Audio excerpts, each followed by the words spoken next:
If there's one thing Cuba and the United States have always shared, it's the waters across the Straits of Florida.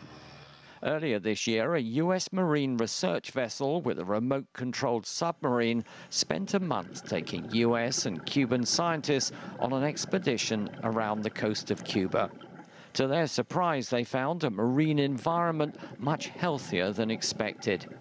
At a time when coral reefs are under threat around the world, Cuba's waters maintain much of their living coral. More than 80% of the cover was made up of corals, and some of the American and Cuban scientists, we cried when we saw so much coral.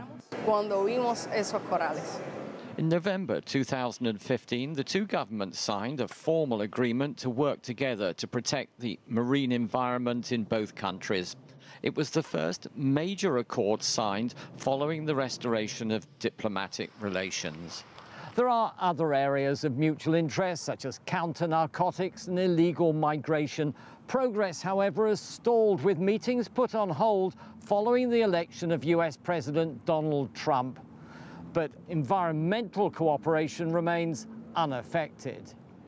Dan Whittle is one of several US environmentalists and government officials who attended this month's International Convention on Development and the Environment in Havana. It seems a bit ironic. In the US, we're working hard to protect and defend our environmental legacy, and it's an uphill battle right now.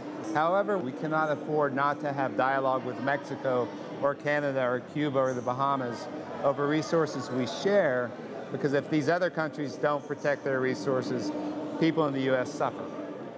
One threat highlighted on the recent joint expedition is the spread of invasive lionfish.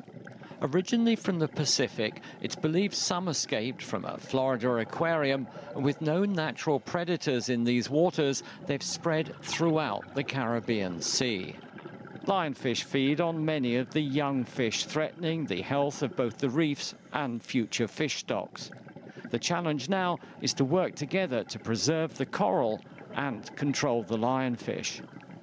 Michael Voss, CGTN, Havana.